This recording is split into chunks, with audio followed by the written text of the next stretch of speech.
எதை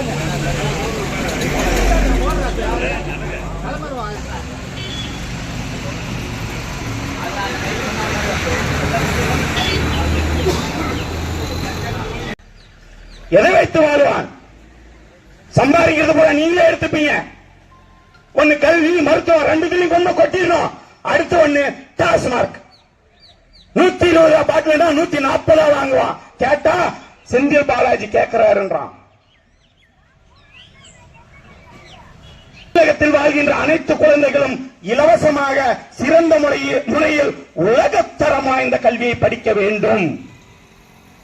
3 மொழி எதை வேண்டும்னாலும் எடுத்துக்கோ, எனக்கு தமிழே வேணாப்பா, 3வது மொழியை தான் வச்சுக்குவேன்.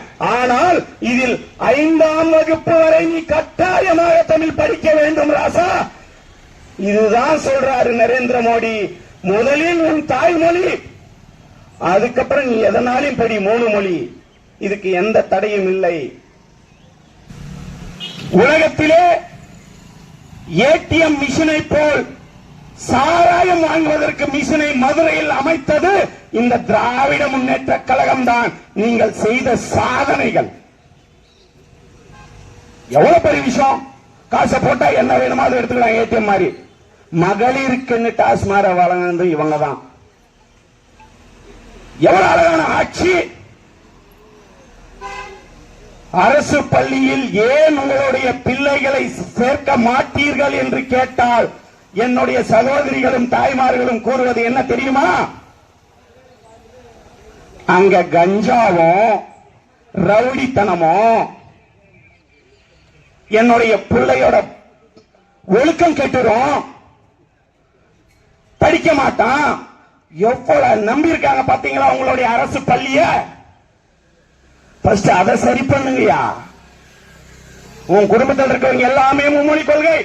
அப்பதானே நீங்க 1000 கோடி இல்ல 40,000 கோடிக்கு மேல ஊழல் பண்ணுவீங்க. உங்க குடும்பத்துக்கு நீங்க சம்பாதிச்சு வச்சுப்பீங்க. ஜாக்டோ ஜியோ வாத்தியர்கள்லாம் சம்பளம் வரலன்னு போராடுறாங்க. 60% மத்திய அரசாங்கம் கொடுக்கின்றது. உன்னுடைய 40% ஏயா கொடுக்க மாட்டேன்ற கல்வி வளர்ச்சிக்கு? நீ போயிட்ட பிஎம் ஸ்ரீ கொள்கையின் மும்மொழி கொள்கையின் பணத்தை 2500 கோடி எங்களுக்கு கொடுக்கலன்னு கிணறு வெட்டுறா. ஃபர்ஸ்ட் வெட்டதுக்கு அப்புறம் காசு கொடுக்கலாம். அந்த திட்டம் எனக்கு வேணாம். ஆனா அந்த திட்டத்துக்காக ஒதுக்கப்பட்ட பணம் மட்டும் வேணுமா? இந்த திட்டத்தை நீங்கள் பயன்படுத்தினால் உங்களுக்கு ஊக்கத்தொகையாக இவ்வளவு தருகிறோம். ஆனா திட்டம் வேணாம்.